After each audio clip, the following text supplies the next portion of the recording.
है और जो प्रोजेक्ट का थीम है बेसिकली द कन्वर्जन, लगता है ऐसा लव जिहाद के बेसिस पे है, तो क्या कहना चाहेंगे इस प्रोजेक्ट को लेकर आप? ये सवाल किसके लिए है? आपसे बिंदु अच्छा, जी, आपसे मुझसे बोला बोला। मैं।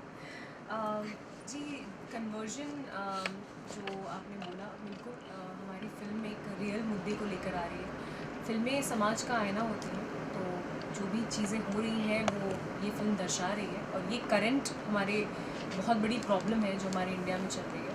और इसी वजह से ये फ़िल्म सोशल रिस्पॉन्सिबिलिटी और सोशल मैसेज के साथ एक एंटरटेनमेंट पैकेज में हम लेकर आ रहे हैं, ताकि लोगों को मैसेज पहुँचे, लेकिन साथ ही साथ एंटरटेनिंग वे में कही गई बात जो है वो यूथ जो है उनको टारगेट ऑडियंस है हमारे, तो उनको वो ज़्यादा अच्छी तरीके से समझ में आती है, इसीलिए द कन्वर्जन हम इस तरीके से लेकर आ रहे हैं। सर, ये जानना चाहूँगा, फिल्म रियल लाइफ इशू से बना अच्छी बात है, लोग देखते हैं, कॉमर्शियली बेनिफिट भी होता है, लेकिन रियल लाइफ इशू पे फिल्म बनाने से रियल लाइफ इशू का जो प्रॉब्लम है वो कितना सॉल्व होता है, ये आप बताइए। देखिए, सिनेमा एक माध्यम है, जितना हम सीखते हैं, अगर आज हम सिनेमा को अगर उस तरीके से देखें कि सीखने के नज़रिए से देखें, तो जितने भी आज एक्टर हैं, कभी कभी वो खुद बोलते हैं कि मैं फिल्में देखता था और आज फिल्में देख के मैं एक्टर बना। तो एक माध्यम है, ये जरिया है लोगों को बताने का।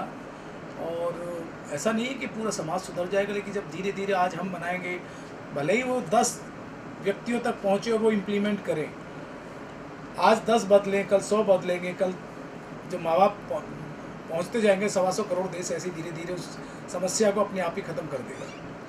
मैंने ये भी जानना चाहूँगा कि हर चीज़ का दो नज़रिया होता है देखने का, हर चीज़ का। अब सपोजली एक हिंदू लड़की है and she falls in love with a Muslim guy या and she converted to Muslim culture या मुस्लिम को कन्वर्ट होती है, तो इट्स अ गुड थिंग ना, इसमें बुराई क्या है, ये बताइए आपकी क्या कहना चाहेंगे इस चीज़ को? बिल्कुल, इसमें कोई आइए, बुराई नहीं है। बिल्कुल सही, बिल्कुल नहीं, मैं आपको जवाब देता हूँ। कन्वर्ट, तो देखिए, कन्वर्ट की भी तो इसमें बात ही नहीं है, हमने कहीं बात की कन्वर्ट क्यों नहीं। जब पत्नी, जब एक लड़की जब शादी करती है, तो हर धर्म में जब लड़की जब शादी करती है, जिसका मतलब प्लीज, हाँ। और नहीं, आप सवाल आके इधर आके पूछिए, है ना, तो फिर आप यहाँ आइए। अच्छा, बोलिए बोलिए आप। जब कोई लड़की जब शादी करती है, जब पत्नी बनती है, तो वो अपने पति का सरनेम लेती है, तो वो कन्वर्ट नहीं कहता, स्वेच्छा से होता है, एक रीति रिवाज के अनुसार होता है कि आज मेरा नाम ये है, कल लड़की का नाम ये हो जाएगा। लेकिन आज के माहौल में ऐसा है कि लड़की अपने पिता के सरनेम के साथ साथ अपने पति के सरनेम को भी कैरी करती है। लेकिन वही अगर दबाव के साथ किया जाए कि नहीं तुम्हें तो ये करना पड़ेगा, तुम्हें इस छल के साथ किया जाए, अपनी पहचान छुपा के प्यार करना, शायद इसीलिए सरकार ने इसका नाम लव जिहाद दिया है। हम इसको कहते हैं कि फोर्सफुली कन्वर्जन, एक इच्छा से जो कर रहा है वो इच्छा से। आज इंडस्ट्री से लेके बाहर भी जितनी शादियां होती हैं, वो इच्छा से, जिन्होंने अपना धर्म बदला, अपना नाम बदला, वो अपनी इच्छा से कर रहे हैं। लेकिन दबाव में जाके किया जाता है, छल के साथ किया जाता है, धोखे के साथ किया जाता है, वो फोर्सफुली कन्वर्जन, वही लव जिहाद है। सर, आपने का कैसा लग रहा है इस फिल्म का हिस्सा बन के, और क्या किरदार निभा रहे हैं बेसिकली इस फिल्म में आप? मेरे से सर, हाँ। जी, मेरे कैरेक्टर का नाम इसमें देव है। तो वो एक बेसिकली ये लव स्टोरी, लव ट्रायंगल है 3 लोगों के बीच में। तो एक हिंदू समाज का लड़का है जो कि एक मॉडर्न सोच रखता है, लेकिन अपने फैमिली, अपने रिलीजियस वैल्यूज़ को, अपने वो सब भी साथ में लेके चलता है। तो बेसिकली कहानी में जो भी कंट्रीब्यूशन है वो ये है कि जो भी साक्षी प्रॉब्लम में आती है या जिस तरह की उनकी ज़िंदगी में, उन्हें सपोर्ट करता है, एक अच्छी राय देता है, अच्छा समझदार लड़का है।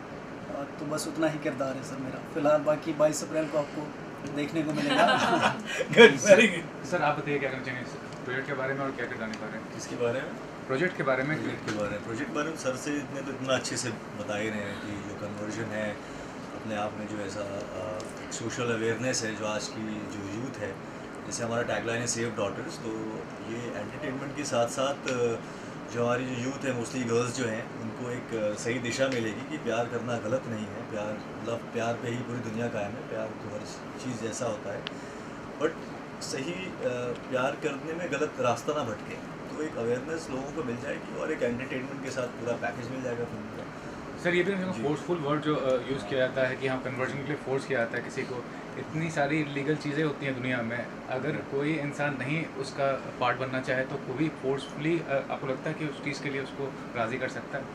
देखिए फोर्सफुली तो अपने आप में गलत तो होता है, चाहे किसी भी चीज़ के लिए आप फोर्स करें, हर इंसान नहीं सर इंसान का जी जी सर आपका क्या कहना है इस बारे में? फोर्सफुल वर्ड जो यूज़ किया जाता है कन्वर्जन के लिए, जी फोर्सफुल वर्ड सही है कि फोर्स करके आप किसी को कन्वर्ट कर सकते नहीं, हैं? फोर्सफुली हम तो ये कह रहे फोर्सफुली शब्द ही गलत है। हम ये कह रहे जो फोर्सफुल कन्वर्जन होता है वो गलत है, हमने उसको सही कहा ही नहीं। हम ये कह रहे हैं कि कन्वर्जन स्वेच्छा से किया जाता है। कन्वर्जन मतलब होता है कि स्वीकारना, हम किस चीज़ को स्वीकार रहे हैं, हम ग्रहण करना, लेकिन दबाव दे के नहीं तुम्हें ये ग्रहण करना पड़ेगा, this is a force conversion.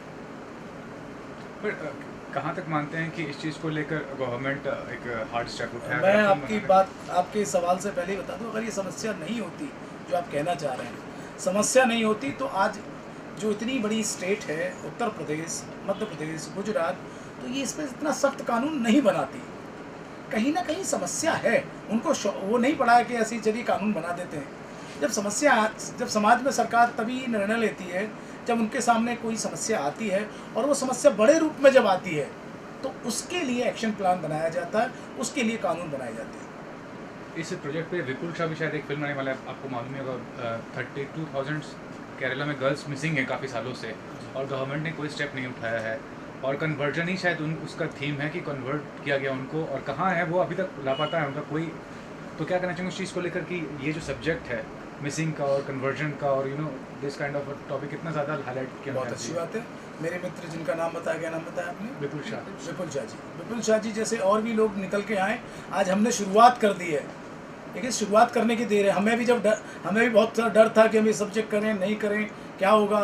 हमने भी 50 लोगों के पास में इस सब्जेक्ट को लेके गए थे, उन्होंने कहा कि यही सब्जेक्ट मिला था आपको फिल्म करने के लिए, सॉरी हम आपके साथ में एसोसिएट नहीं हो सकते, हम इस फिल्म में आपके साथ में एज ए प्रोड्यूसर नहीं आ सकते, एज ए पार्टनर नहीं आ सकते। लेकिन ये कि एक शुरुआत कर दी है, तो शुरुआत अगर देखी, जैसे अभी आपने बताया कि शायद अब उन्होंने भी फिल्म बनाने का निर्णय लिया, फिर और भी व्यक्ति लेंगे। मैं चाहता हूँ ऐसे 10-50 लोग आएँ तो इस समस्या को इस लेवल पे उठा के लेके जाएं, ताकि वो समस्या के से लोग इतने जागरूक हो जाएं ताकि उस दलदल में फंसे ना। फिल्म का जो माध्यम। विनोद जी एक प्रश्न पूछना चाहती हूँ। ये फिल्म एकदम गहन मुद्दे पे बनी हुई है और वर्तमान मुद्दे पे, जैसे कि आप बता रहे हैं, और लोग भी जानते हैं, लेकिन एक तरफ से सुनते दूसरे से इग्नोर करते हैं। तो इसके लिए क्या आपने कोई शोध किया, या तो फिर इसके फिल्म के अंदर कोई ऐसे लाइव है जिनको आपने फिल्म में उसको उतारा कि पूरी कहानी काल्पनिक नहीं, कहानी बिल्कुल काल्पनिक नहीं है। ट्रू इंसिडेंट जो इंडिया में हो रहे हैं, जो घटनाएं घटी गई हैं, उनसे प्रेरित होकर ये फिल्म बनाई गई है। हाँ, सहारा लेना पड़ता है काल्पनिक थोड़ा सा उसके लिए, मॉडर्नाइज करने के लिए। सीन्स रियलिस्टिक सीन नहीं है काल्पनिक, लेकिन काल्पनिक के साथ साथ जो आजकल की जो घटनाएं घटी गई हैं, उस घटनाओं से प्रेरित होकर ये फिल्म बनाई है। विंध्या जी आपसे सवाल करना चाहूँगी कि अभी पहले की लड़कियाँ तो चलो कम पढ़ी लिखी रहती थी, लेकिन अभी की लड़कियाँ पढ़ी लिखी है, मॉडर्न है, सब चीज़ जानते हैं, लेकिन अभी उनका कन्वर्जन ज़्यादा हो रहा है। पहले गरीबों का, छोटे वर्ग का कन्वर्जन होता था दबाव से या किसी भी प्रकार से, लेकिन अभी की पढ़ी लिखी शिक्षित लड़कियाँ ही उनके साथ ये हो रहा है। तो क्या कहना चाहेंगे? देखिए, लड़कियां, क्योंकि मैं इस बात को बहुत अच्छी तरीके से समझती हूँ, हम चाहे कितनी भी पढ़ी लिखी हो जाएं, लेकिन जो लड़कियां होती हैं ना, हम बहुत इमोशनल होती हैं। हमारा जो रूट है, हमारे अंदर जो ऐसी चीज़ें हैं, हमारे अंदर वो इमोशंस रहते ही हैं। आप चाहे कितनी भी मॉडर्न हो जाइए, लेकिन कहीं ना कहीं आप अपनी पढ़ाई लिखाई जो कर रहे हैं, उसके साथ ही साथ हमेशा जो प्यार है उसे लड़कियां उसके लिए बहुत इमोशनल होती ही हैं। अब वो आप भी अग्री करेंगे कि जब हम अपने पार्टनर से प्यार करते हैं तो 100% से भी ज़्यादा देते हैं उस रिश्ते को बचाने के लिए, उस रिश्ते को चलाने के लिए। उस रिश्ते में बहुत कुछ इन्वेस्ट लड़कियां करती ही हैं। और जब इमोशंस की बात आती है ना, तो आप चाहे कितने भी शिक्षित हो जाएं, लेकिन वो कहीं ना कहीं कमज़ोर पड़ जाती है। तो हमारी फिल्म यही मैसेज लेकर आ रही है कि आप इस फिल्म को देखिए और आपको समझ में आएगा कि आप कहाँ गलत जा सकते हैं। वो अवेयरनेस फैलाने के लिए ही हमारी ये फिल्म आ रही है। विनोद जी, ये पूछना चाहूँगी कि पहले 90s में था कि बच्चे को उतना समझाने की ज़रूरत नहीं पड़ती, लेकिन 90s के बाद अभी जब से ये समझिए 2000 आया है और ये नया युग समझिए एक तरह से, तो ये संस्कार जो है जो कहीं पीछे छूट गया, क्या ये कारण तो नहीं है कन्वर्जन का? नहीं, ये कारण नहीं, जितना हम आज पहले देखा होगा कि 8-10 साल में हम कभी कुछ हमारे हाथ में ना मोबाइल है, कुछ भी मोबाइल आते आते हमारे सदियाँ बीत गई कि इतने साल हो गए। आज का बच्चा 2 साल का आता है तो उसके पास में आ जाता है। 6 साल 8 साल का बच्चा पूरे वर्ल्ड में जाके कहीं भी होता है वो सब देख सकता है। वो जो एडवांस हुए हैं लोग, उसका कारण ये है। और दूसरा कारण ये है कि पहले क्या था, एक फैमिली साथ में रहती थी, एक परिवार जो होता था, परिवार साथ में रहता था। अब क्या हो गया है, आदत पड़ गई कि हमको अलग अलग रहने की। जब से वो अलग रहने की जो आदत पड़ी हुई है, एक ही परिवार में अगर 2 बच्चे हैं और पति पत्नी हैं, तो एक पति पत्नी आपस में उधर एक कोने में लगे पड़े, एक उधर लगे पड़े, बच्चा गेम खेल रहा है और एक उधर लगा पड़ा, चारों कोने लेके फिक्स रहते हैं। ये जो दूरियां हुई हैं, चाहे डिजिटली हुई हैं, जो अब इतना सामने आ गया है, पहले क्या था, पहले जिम्मेदारी थी, माँ बाप की जो नैतिक जिम्मेदारी है वो कहीं ना कहीं ख़त्म हुई है। क्योंकि वो, और उसके पीछे भी एक वजह है, बोले हम अपनी लाइफ जीना चाहते हैं। उस लाइफ क्या पहले के जो व्यक्ति थे वो लाइफ नहीं जीते थे? हमें जो इतना पाल पोस के बड़ा किया उन्होंने, तो क्या उन्होंने जिम्मेदारी नहीं निभाई होगी? आजकल जो जीने का जो तरीका है वो थोड़ा बदल गया है। और यही तरीका अगर हम अपने बच्चों को देंगे कि नहीं वो तरीका बहुत अच्छा था, वो बहुत केयर जो करते थे वो अच्छा था, और बच्चों को जितना हम बताएंगे, हम जो गंदगी होती है ना, हम बच्चों को छुप के बात करते हैं कि यानी बच्चों को मालूम नहीं पड़ जाए, जबकि हर पिता, हर पत्नी की, हर एक मैं कह रहा हूँ एक वाइफ की जिम्मेदारी बनती है वो ये कहे कि हमारे या समाज में समस्या है तो खुल के अपने बच्चों से शेयर करें और उन्हें बताएं कि ये समस्या है, ये गलत है, ये सही है।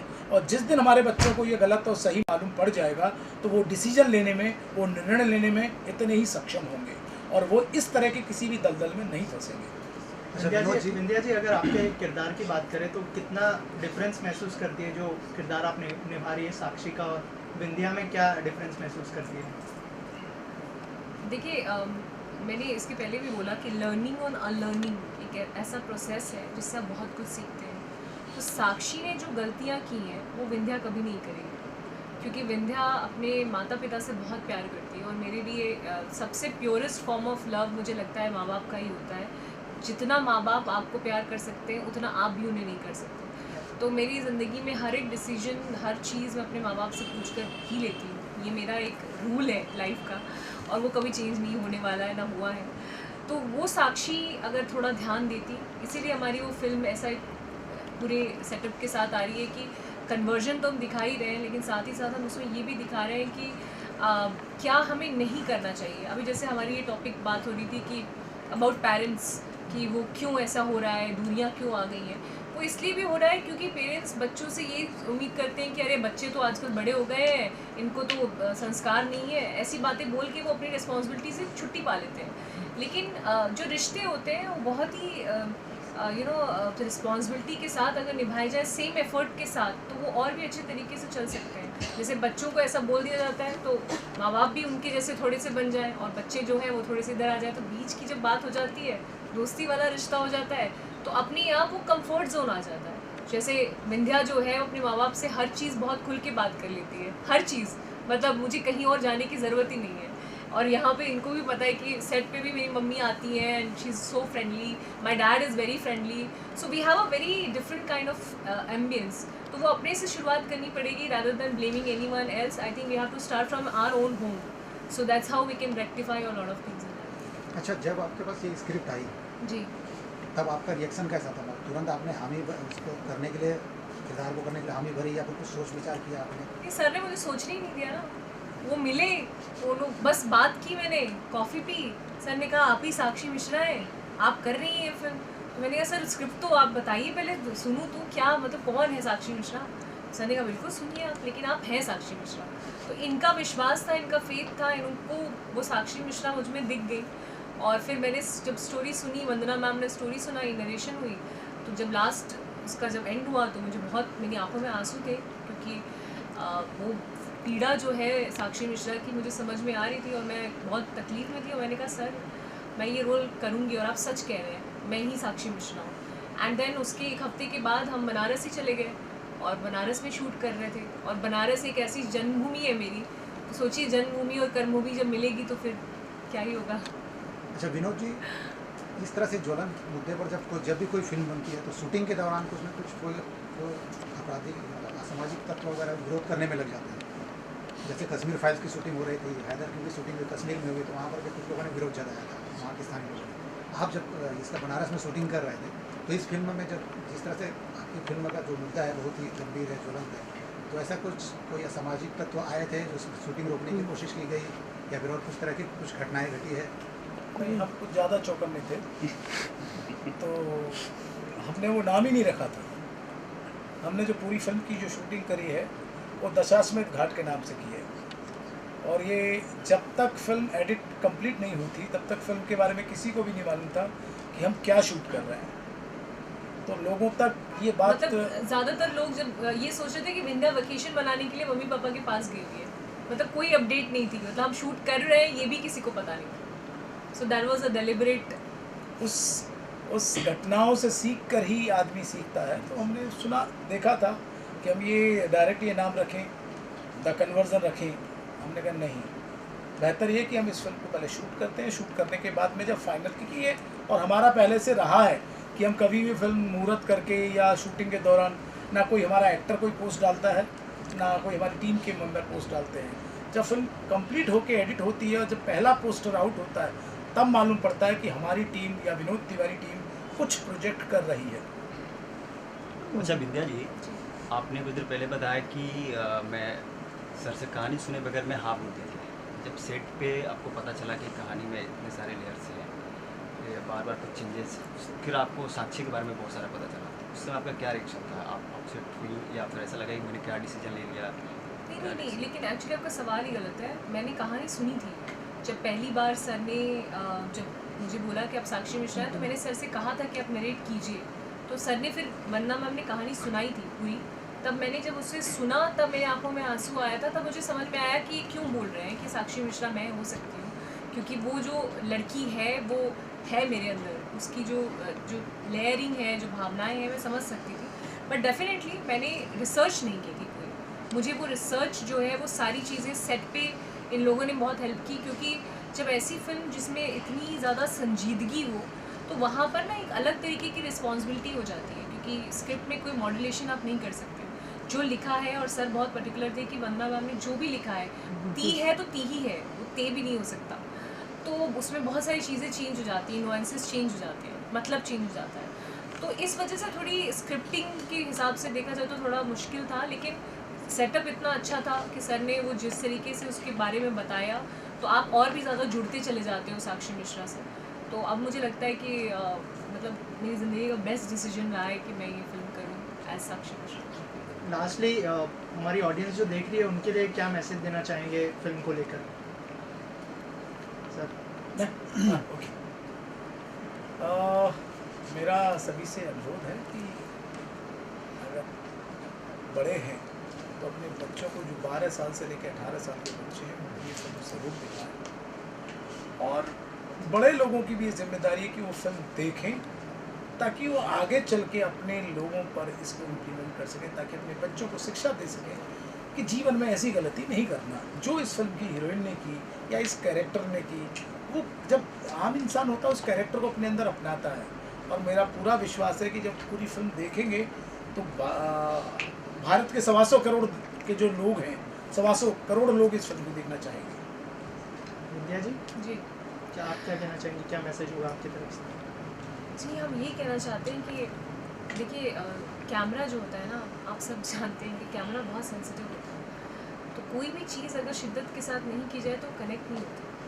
तो हमारी फिल्म में हर किसी ने बहुत ही शिद्दत के साथ in terms of performance, in terms of soul, in terms of anything, जब वो फिल्म देखेंगे तो आपको महसूस होगा, शायद आपकी भी आंखों से आंसू गिर जाएंगे और आप अपने आप को सोचने पर मजबूर हो जाएंगे कि मतलब ये फिल्म एक्चुअली बहुत पहले ही आ जाती तो बहुत सारी लड़कियां हमारे देश की बच सकती थी। तो वो जब चीज़ें आप पर्दे पे देखेंगे तो आपको महसूस होगा कि कितनी मेहनत के साथ और सच्चे दिल के साथ हम सब ने मिलकर ये बहुत ही खूबसूरत सी फिल्म बनाई है। हम सब चाहते हैं कि आप सब 22 अप्रैल 2022 को ज़रूर जाएं अपनी नज़दीकी सिनेमा घर में और इसे विटनेस करें, एक्नॉलेज करें और बहुत सारा सर आप बताइए आप दोनों की तरफ से क्या मैसेज? जी, सबसे पहले तो मैं गुजारिश करना चाहूँगा कि आप लोग 22 तारीख को जाके फ़िल्म देखें। और हम लोगों ने जो भी मेहनत की है, जो भी हमारा बनारस में जो भी सर का, वंदना मैम का रिसर्च रहा है, वो काफ़ी पुख्ता इन्होंने रिसर्च किया था, 1-1.5 साल उनका काम रहा है। तो होप करना चाहूँगा कि आप सब लोग फ़िल्म देखें और फिल्म से एक अच्छा स्ट्रॉन्ग मैसेज है सोसाइटी के लिए। तो आई एम श्योर आप लोगों को पसंद आएगा, क्योंकि सबका ईमानदारी का काम है और जब भी कोई भी काम जो पूरी ईमानदारी से किया जाता है तो पसंद आता है। तो यही उम्मीद है आप लोगों से कि आप लोग 22 अप्रैल को हम लोगों को बहुत सारा प्यार देंगे और फिल्म को सराहेंगे। जी सर आप क्या कहना चाहेंगे? सही है कि सर ने जैसे इतने अच्छे से पूरी फिल्म को शूट किया है वाराणसी में, और वाराणसी इतना स्ट्रगल करते करते यहाँ तक पहुँचे हैं, तो एक सफलता तभी होती है, इसमें पेशेंस बहुत ज़रूरी होता है। तो सर ने पेशेंस बहुत रखा, हम सब ने, हमारा टीम एफर्ट रहा है, नहीं तो पेशेंस रखते रखते लोग बहुत गिव अप कर देते हैं। तो एक होता है कि हर सही चीज़ का सही वक्त होता है, तो मुझे लगता है अब ये सही वक्त आ चुका है और ये अब आप सबके सामने बहुत जल्द आने ही वाला है। और बाकी तो जो मैं अपने किरदार के बारे में ज़्यादा बोलूँगा नहीं, वो तो फिल्म देखेंगे, क्योंकि सर ने मुझे इतने अच्छे से नरेट किया था। जब इन्होंने मुझे स्टोरी सुनाई थी तो मैंने पूरा सुन के, मेरे माइंड में जब चल रहा था कि ऐसे फिल्म तो कभी बनी नहीं ऐसा, और मैं तो अपने आप को बहुत लकी मानता हूँ कि एक्टर, मैं एक भारत का युवा भी हूँ, कि मुझे कलाकार के होने के साथ साथ इस चीज़ को एंटरटेनमेंट के साथ साथ एक अपना सोशल अवेयरनेस भी दे रहे हैं आज की यूथ को। I feel very lucky. बस यही कि गाने, म्यूज़िक बहुत अच्छा है इस फिल्म का। ओवरऑल अगर आप टॉपिक से हट के देखें, इस फिल्म में वैसे बहुत सारी चीज़ें हैं। ये गाते बहुत अच्छा है। हाँ, तो गाना अगर सुनेंगे आपकी आवाज़ में 2 लाइनें हो हाँ, जाए इसका इसी फिल्म का गाना का टाइटल इसका टाइटल सॉन्ग है, इसका जो रोमांटिक सॉन्ग है सुना देता हूँ। आँखों के ताज महल में राज है तेरे ही चेहरे का, हुआ ये दिल आशिक मिजाज है, बैठे बैठाए बेवजह मुझ पे चढ़ गया चाहत का खुमार है, तेरे इश्क की ऐसी धुन सवार है, तेरे इश्क की धुन सवार है। Thank you so much all of you and all the best. Thank you.